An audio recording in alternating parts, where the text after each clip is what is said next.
Sabihin nga po natin sa ating mga katabi, being good is not good enough.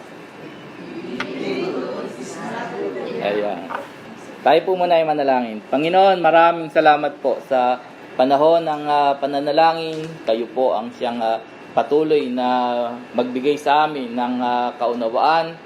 Tunay na kayo po ang siyang aming mabigyan ng kaluguran. Dalangin po namin na ikaw ang siyang pumuno sa amin. Tunay na pag-alabin mo ang aming mga puso sa inyo. Balik mo ang dating init namin sa iyong presensya. Tunay na ikaw ang siyang aming makita sa lahat ng aming ginagawa. Dalangin po namin na kayo po ang siyang patuloy na magsustina, patuloy na gumabay, especially sa aming Pastor Eric. Dalangin po namin na kayo po ang siyang magpagaling sa kanila. Marami po kaming concern. Tunay na kayo po ang siyang nakababatid nito. Dalangin po namin na ikaw na mabuting Diyos ang siyang tumugon sa aming mga panalangin.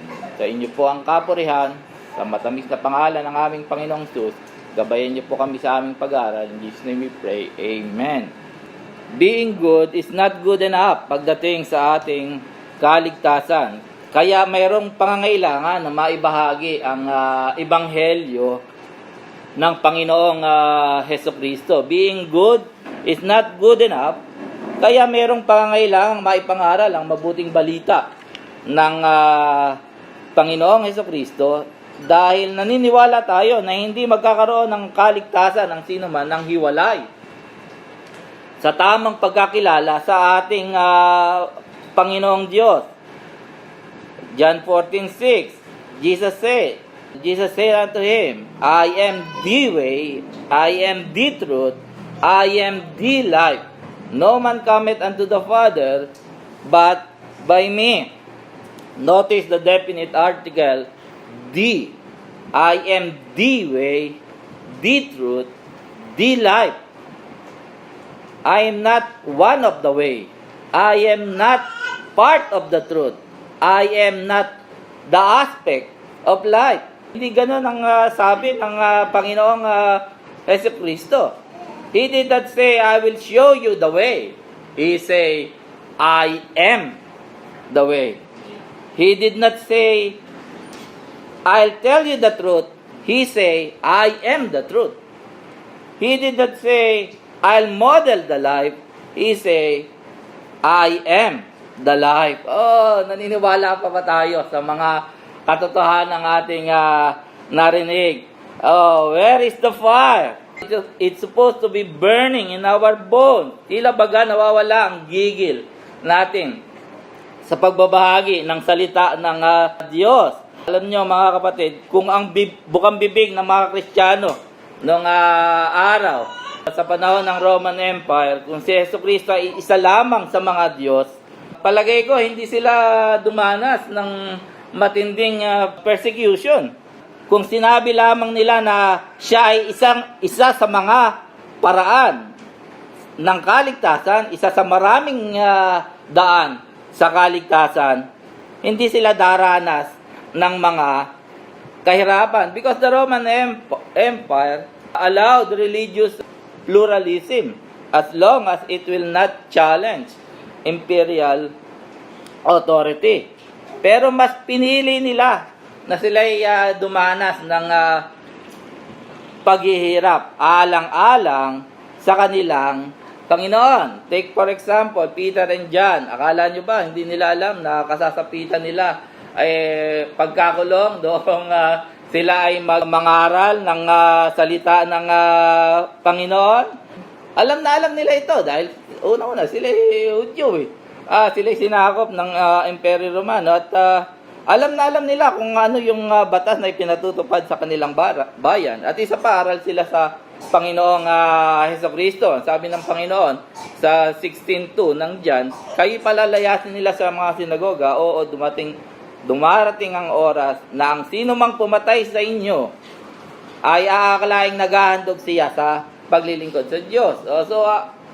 Iyon ang turo ng Panginoon. Kayo uusigin. Dakila pa ba wika kayo sa inyong Panginoon. Ako, na inyong Panginoon, inusig nila, kayo pa, na aking mga taga-sunod. Kaya alam nila na sila, kung ano ang kanilang kasasapitan pagka sila ay nangaral ng salita ng Diyos. Pero hindi sila napigilan ng lahat ng, hindi lang sila nangaral, nagpagaling pa sila ng may sakit to validate their claim. Ano ang nangyari? Kinulong sila, di ba? Acts 3, pinagaling nila yung lalaking lumpo. Dahil doon ay ikinulong sila, magdamag sila, ikinulong. At iniharap sila kinabukasan sa mga Jewish leaders. At ano ang kanilang matapang na pahayag? At sa kanino mang iba'y walang kaligtasan, sapagkat walang ibang pangalan sa silong ng langit na sukat nating kaligtas maliban sa Panginoong Hesus Kristo. There is no other name. Kakanta na ba ako? Di kong kimpi. No other name but the name of Jesus. No other name but the name of the Lord. No other name but the name of Jesus. He's worthy of honor and praise. Gayon pa ba ang ating damdamin sa Kanya? Siya pa rin ba ang pinaniniwalaan natin na tanging paraan ng kaligtasan, the exclusivity of salvation in the person of Jesus Christ. Kahit na sila ay pagbantaan, they were threatened, di ba? Paano pa pag ikaw ay threatened, binalaan ka, di ba? Huwag mo nang hayaang magsalubong ang dalawang kilay ko at ikaw ay sasamain sa akin. Di ba ganun yung mga pagbabanta na ikaw ay gagawan ko ng hindi maganda? Ano ang kanilang sagot? We will rather obey God than men. Hindi sila napigilan kahit mangahulugan pa ito ng kanilang buhay, sapagkat alam nila na being good is not good enough.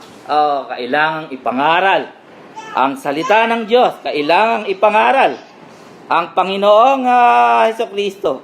Hindi sapat ang pagiging mabuting tao para tayo magkaroon ng kaligtasan mula sa kasalanan. Kung manonood ka ng sa social media, wala naman akong pinatay. Bakit ako mapupunta sa... Pero hindi nga yun eh. Ang kabayaran ng kasalanan ay kamatayan. Bakit may namamatay? Dahilan sa kasalanan.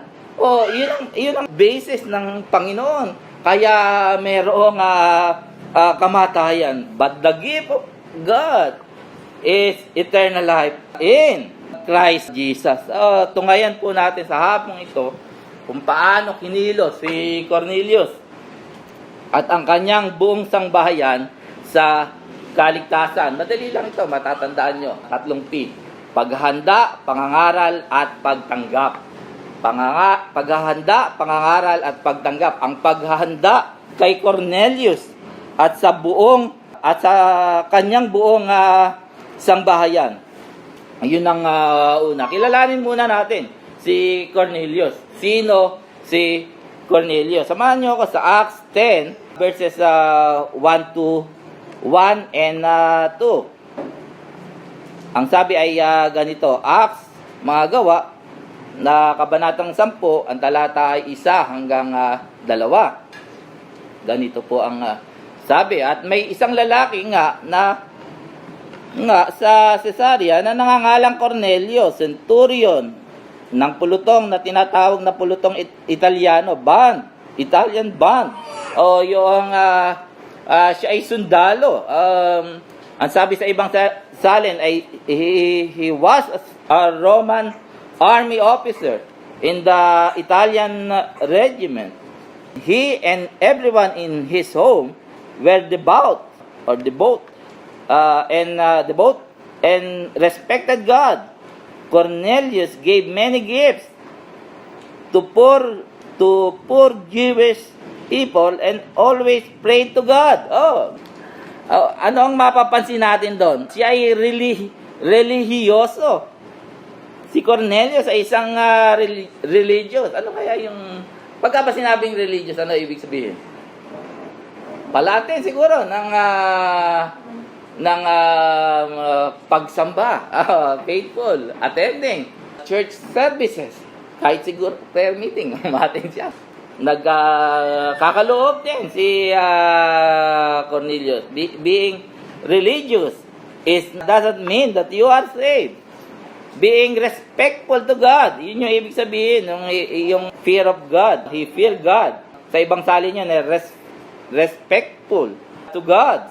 Ginagalang niya ang Panginoon. Being respectful does not mean that you are saved.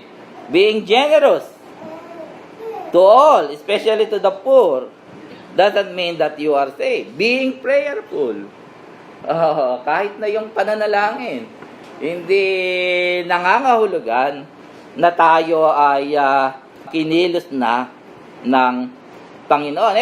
Ano kung gayon? Ano ngayon yung palatandaan? Paano kung gayon? Kung malalaman, Pastor Joel, kung ako ay ligtas na mula sa galit ng Diyos, malalaman mo. Hindi, paano nga po malalaman na ako ay ligtas na? Malalaman mo nga. Talagang malalaman mo. If you have peace in your mind, kung ikaw ay may kapayapaan at may kasiguraduhan ka sa iyong kalooban, walang pagdududa sa iyong kaligtasan, nagbago ang iyong panlasa, dati kang tabang sa Diyos, ngayon ay nananabig ka sa Panginoong Diyos.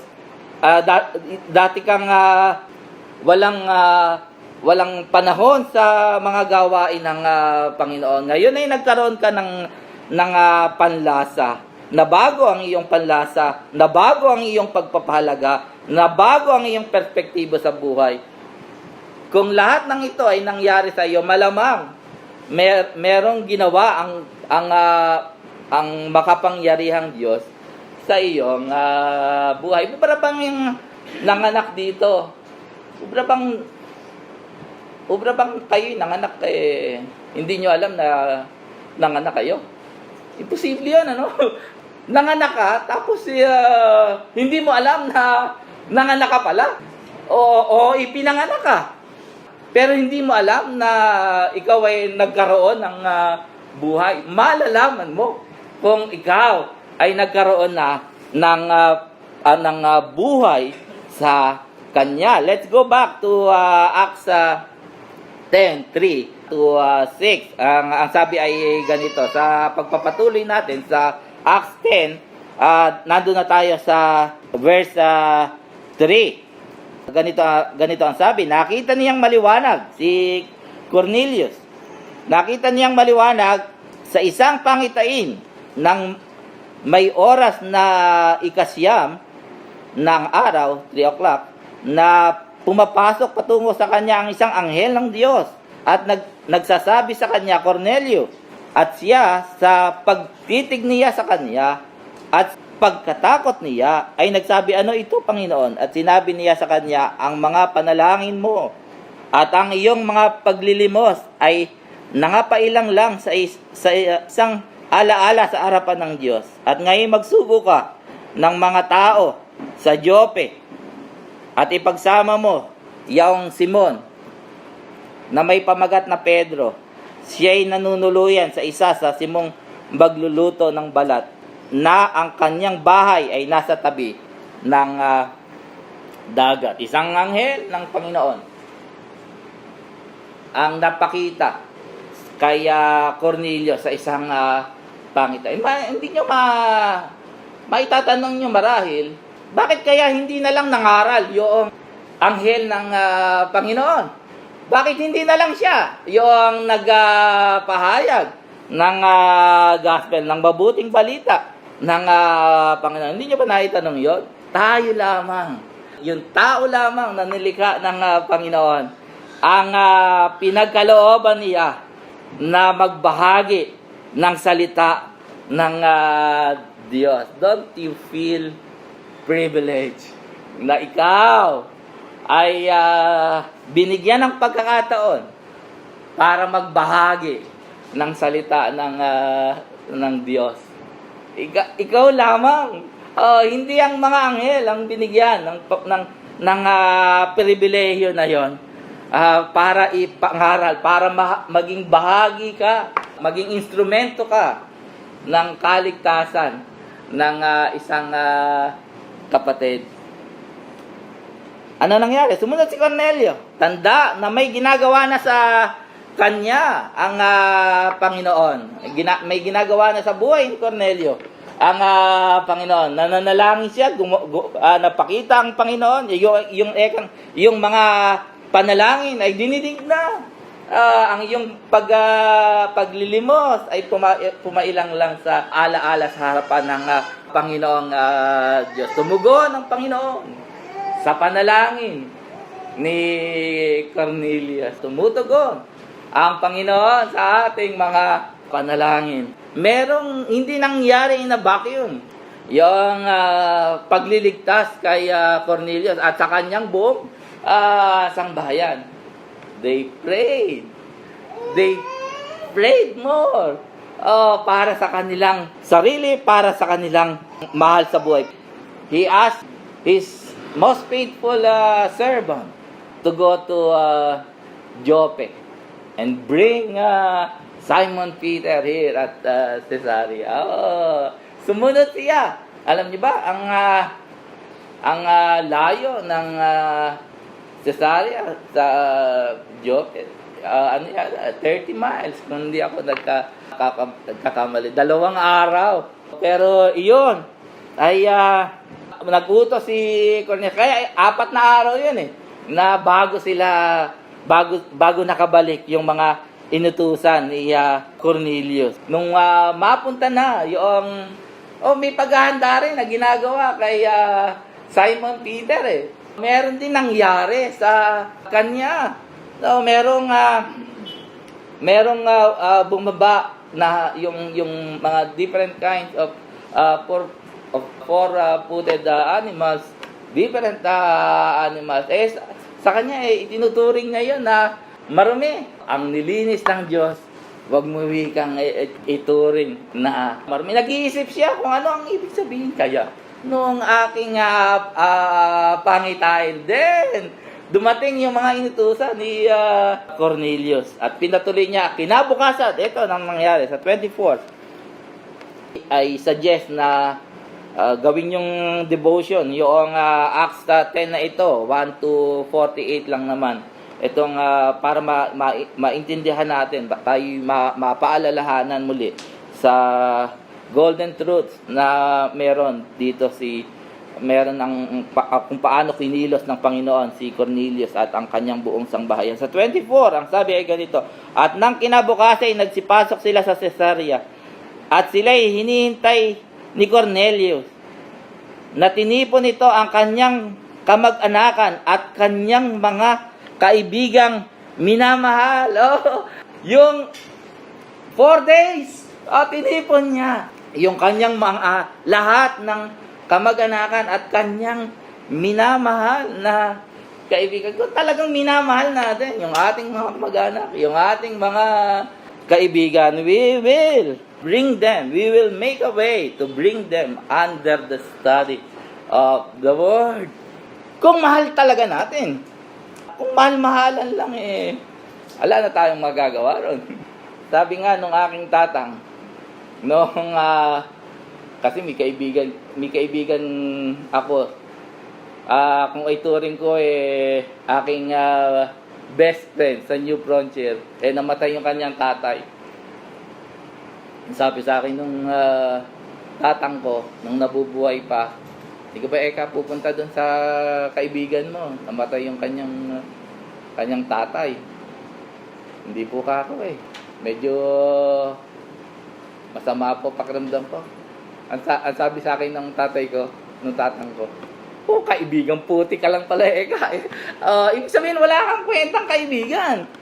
Pagka ganun lang, ganun lang ba yung inyong pagkakaibigan? Hindi mo siya dadamayan? Kung di ka ba concerned sa iyong kaibigan? May katalo ko nung isang araw. Lagi akong may katalo, no? Nagpapaalam sa kanya na bubukod na yung kanyang kapatid. Bayaan mo ka, kung malaki na yun bumukod. Hindi ako papayag. Kasi mali yung kanyang desisyon. Mahihirapan lang. Gusto lang niya mag-asawa. Paano ka ako? Kung siya ay mag-asawa, nasa edad na naman nakako siya. Malaki na siya. Prodigal son approach. Hayaan mo kung ano yung gustong gawin niya. After all, diba, pinapayuhan mo na naman. Kinausap mo na naman. Yan mo. At sa pagbabalik niya, saka mo yakap. Hindi natuto siya. Expert ang Panginoon na maging tagapagturo, hindi ba? Kesa tayo yung nagiging tagapagturo, hindi ako papayag kasi mahihirapan siya. Doon mahihirapan siya physically, kaya hindi siya papayag. How about yung eternal life? Will you allow your loved ones? Talagang komportable tayo na yung ating mga mahal sa buhay ay habang tayo inaaliw doon sa langit ay they are burning in hell. Komportable talaga tayo.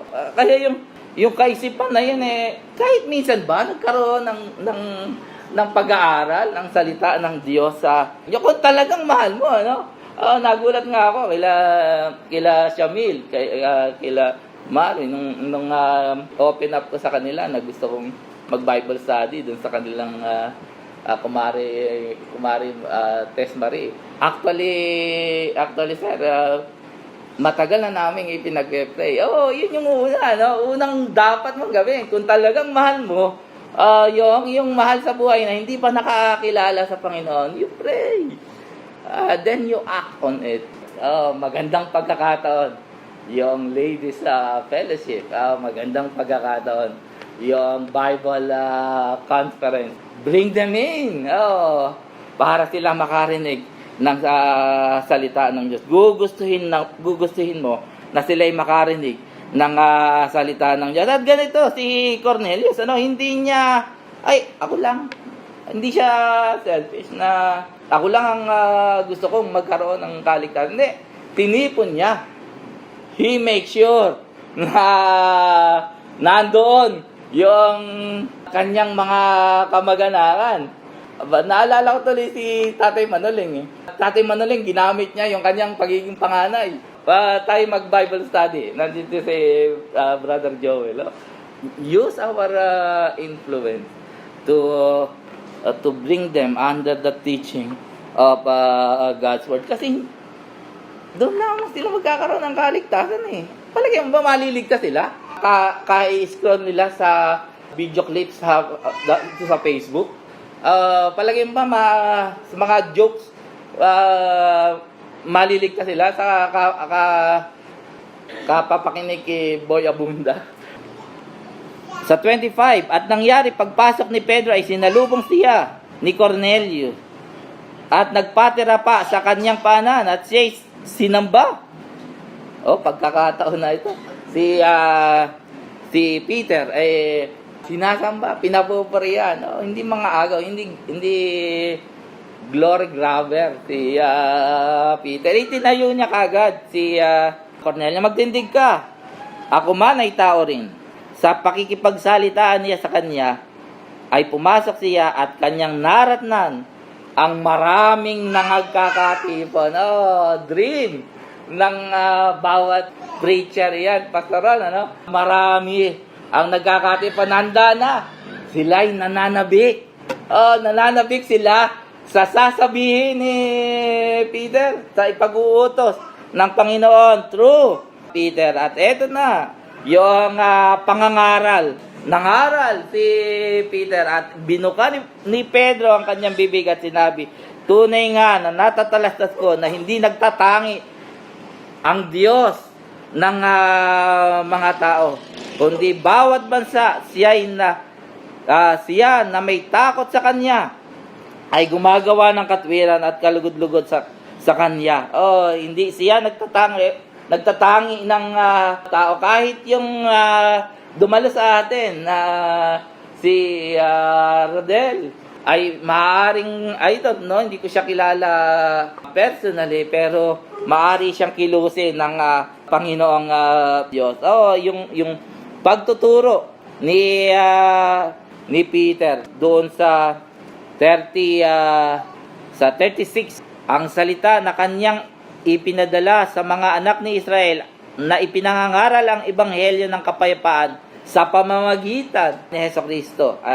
Ito ibasahin natin sa 34, ano? At binuka ni Pedro ang kanyang bibig at sinabi, tunay nga na natatalastas ko na hindi nagtatangi ang Diyos ng mga tao, kundi sa bawat bansa siya na may takot sa kanya at gumagawa ng katwiran ay kalugod-lugod sa kanya ang salita na kanyang ipinadala sa mga anak ni Israel na ipinangangaral ang ebanghelyo ng kapayapaan sa pamamagitan ni Hesus Kristo.